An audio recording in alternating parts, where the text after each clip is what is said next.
I just found out that my partner hasn't saved anything for her daughter's college education, and now she's demanding that I take money from my kids' college funds to help hers. Posted by you/Nota Piggybank. I, 51M, have 2 children, Katie, 17F, and Mark, 15M. I am seeing a lovely lady, Alice, who has 1 child, Eliza, 17F. We met because our daughters are friends and have been seeing each other for about 18 months. We have lived together for 6 months. Though we currently live together, our finances are pretty separate. Financially, I do well and make more than she does, so I pay about 80% of the house bills. In addition, we both pay for our own individual expenses and for those of our children, clothes, cars, cell phones, spending money, etc. It had been going really well, and we were talking about marriage, which would mean combining finances. So we started looking at what a budget might look like, and it went pretty well, though we both had to compromise a bit on what we wanted. Then we got to college savings. I put a certain amount of money into Katie and Mark's college funds each month, and I assumed we would be doing the same for Eliza. It turns out that Eliza does not have a college savings account. There is no money set aside for her future education at all. I was stunned. I know Eliza is planning on going to college. Where to go is one of the favorite topics of conversation at the dinner table for both girls. Eliza is not gifted athletically or academically, so there is little chance of a scholarship. I asked Alice what her plan was, and she replied that she didn't have one. I pointed out how expensive college was. She asked me how much I had saved for Katie and Mark, so I pulled up those accounts. She said that was plenty, we could just divide it in 3. I said absolutely not, I had started saving that money for each of the kids before they were even born, and it belonged to them. She said, "What about treating the kids equally?"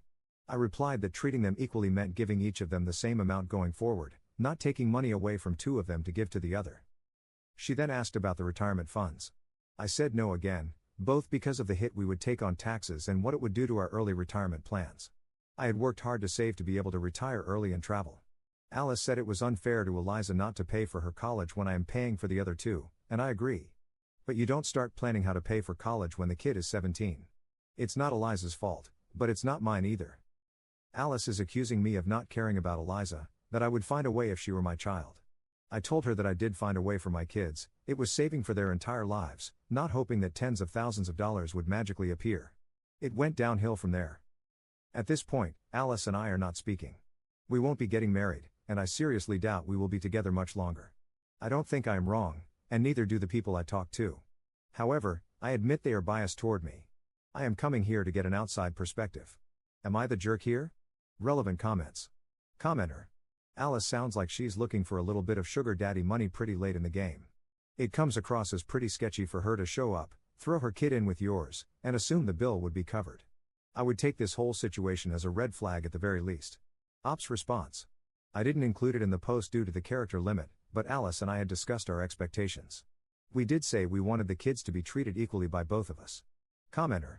I get where you're coming from, but what I sincerely can't understand is, if she wanted her kid to have college money, why didn't she have any kind of plan besides finding a man with a wallet whose heartstrings she could tug on? Commenter 2. Did she have the financial ability to save for college and just didn't? There are many people who can't save because they're literally just making it paycheck to paycheck. You said you make significantly more, so I'm wondering if she even had the option of saving like you did. I don't think it would be fair to take away from the savings of the other 2, but I do feel bad for Eliza and understand her mother trying to figure something out. As it is now, she could still go to college by getting grants, loans, and student aid. I'm just wondering, if you guys got married, would she have to submit the combined income of you and her mom, or just her mother's? I went to college with financial aid and loans, it definitely can be done. But I had to include my parents' income, so I'm not sure how that would work with step-parents, especially if they just got married. Would you be willing to help by co-signing or helping pay for student loans? It's definitely not your fault or Eliza's, and it does seem really unfair to her, but it may not be Alice's fault either, depending on her financial situation before you. I hope you guys can work it out and come up with a solution that lets her go to school while allowing you both to be happily married. Ops response. I think it's a bit of both. I didn't know her at the time, but it is my understanding that Alice really struggled after she left her husband, and he was a deadbeat. You know, the kind of guy who would quit a job rather than pay child support. In the last 5 years or so, she changed jobs, and things got better. By the time I met her, I think things were okay. We didn't talk about finances in detail, just at a high level. I made more than her, so I paid most of the joint bills when she moved in with me. That right there had to save her a pretty good chunk of money. She would buy expensive things for herself and Eliza, but I spoil my kids sometimes too. I just assumed, yeah, I know the cliche, that she had her finances under control. But during that time, she didn't save anything for Eliza.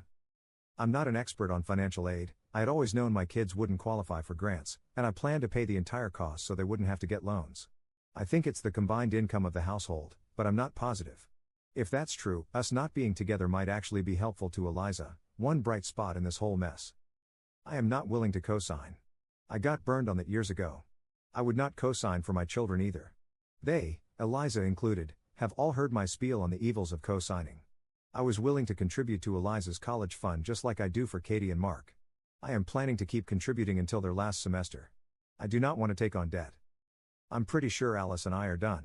I try very hard to never make a decision while I'm angry, so I am giving myself a few days to cool off. But I don't know that I can get past this. Op adds more info about Alice. Alice has been a single mom to Eliza for about 10 years. I know she struggled for at least part of that time. However, I also know that Alice spends a lot of money on non-essentials like designer clothing, shoes, etc. For the last 6 months, we have lived together, and her living expenses have gone way down because of it. She has bought clothing, for herself and Eliza, and ridiculously expensive shoes but still doesn't have a dime saved for Eliza's college. There is nothing wrong with treating yourself if you can afford it, but she was certainly not prioritizing Eliza's college education. Update 2 months 2 weeks later. Several people have asked for an update on my previous post. Alice and Eliza moved out on the 1st. Our relationship is officially over, though it really ended when all of this first came to light. Alice and I were able to sit down together and develop a plan for moving forward and how to tell the kids. Alice was not able to move out immediately. She needed to find a place she could afford in our school district. Alice and Eliza finally had their long overdue conversation about the lack of college savings, and it did not go well at all. There was a lot of yelling and tears on both sides. I could hear the screaming from a different room. Eliza is barely speaking to her mother now. I spoke with Mark and Katie. They were both confused as to why Alice wouldn't tell Eliza that there weren't any savings, and I couldn't help them with that. Katie, my sweet little girl, asked if she could give some of her fund to Eliza, and I told her no. That money had been set aside for her, and she is the only one it will be used for. She wasn't happy with that answer but didn't fight me on it.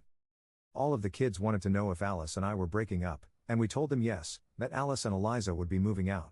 We emphasized that we were breaking up because we found we weren't compatible. It had nothing to do with them. The kids were upset, of course, though the girls were far more upset than Mark. They loved living in the same house together, and I told Eliza that she was still welcome to come over, just like she did before Alice and she moved in. Just because Alice and I weren't together didn't mean they couldn't be friends. I did sit down and talk to Alice and Eliza about options for college. Some of what I learned was from the comments on my previous post, so thank you all. It turns out there are actually experts on financial aid who can help. They explain loan options and even assist with applying for scholarships you might be eligible for. I paid for Alice and Eliza to talk to one. Eliza has amazed me through all of this. While she is furious with her mother, she is determined to go to college and accumulate as little debt as possible. She asked me to help her with her planning, and I agreed. I think I am turning her into a spreadsheet junkie. She has also gotten an after-school job and is saving every penny she can. I think she is going to be okay. Relevant comments. Commenter. Alice is very, very short-sighted. Op was covering 80% of their shared bills and had indicated he was willing to help Eliza with college funds going forward. Meanwhile, Alice had finally, after years of working lower-wage jobs, reached a point professionally where she was earning a pretty decent income.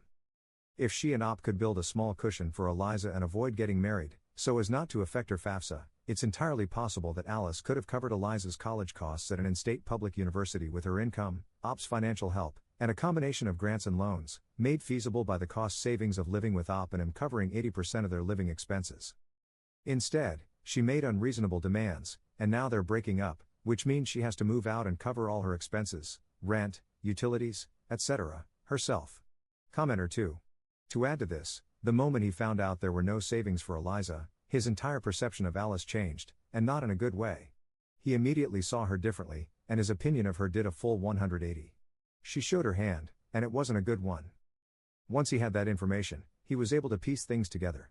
Her doing absolutely nothing to save for her daughter while buying designer shoes, clothes, etc., and not discussing it with Op sooner allowed him to see a different side of Alice, the real side. Her mask dropped, not in an abusive way, but in a financially irresponsible way. And when she suggested the plan to steal money from Op's kids to pay for Eliza, oh boy. That was the nail in the coffin for Alice.